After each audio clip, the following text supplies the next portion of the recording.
You might not expect someone to see beauty in tearing down old buildings, but in stretches of the Wells Goodfellow neighborhood, where urban blight has become the rule rather than the exception on some blocks, well, there is an attraction to this. It's a beautiful thing to see you get a chance to get our neighborhoods back, get a chance to tear down some of these things and build something positive. Hopefully a playground for the kids or maybe even a little garden for the community.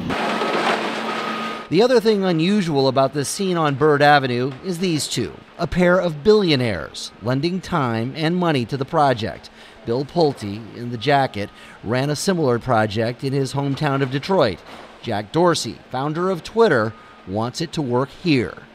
He says he's got skin in the game. First, it's really good to be home.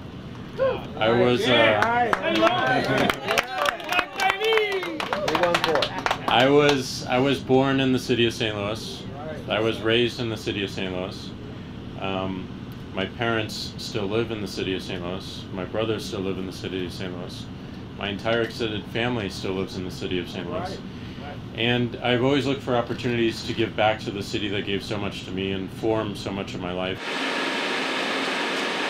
It's called the St. Louis Blight Authority. Dorsey and Pulte are starting with $500,000 they're donating, and Pulte's organizational skills as well. He's done this before. He claims to have made Pontiac, Michigan blight-free and sent Detroit well on its way. Now he's here. Some of these residents have had these buildings up for over 20 years, and in America that should not happen.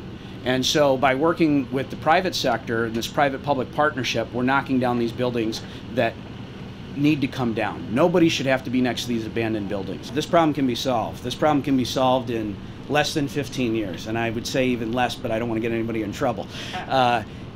This is just about willpower at the government and private sector level. And what happens to the land? Well, that's in the city's court right now, but the people running the program have their ideas. In Detroit, the land was given to the people of the community. I'm hoping the city of St. Louis follows a similar pattern. It is up to them right now on whether they decide whether to give it to the community or not. But I'm hoping that they're inspired by what's happened in Detroit. Dorsey arrives here as a multi-billionaire businessman and a philanthropist, of course. But what is it like for him to see this as a guy who grew up in St. Louis? And while it looks like destruction right now, this clears the way for construction. And that's what I'm excited to see. So I don't put too much into this one moment because we have to come back and see how we follow through. But to many critics, there remains a question. Why are so many buildings torn down on the north side as opposed to being rehabbed like they often are in other parts of town? Some brought that up on social media, but people who turned out for the launch seem to just want a clean slate. You know, everything, eventually decays. It has to be upgraded. If it ain't nobody there to upgrade it, of course it's going to deteriorate. So now we got the opportunity to set it right. George Sells, MetroSTL.com.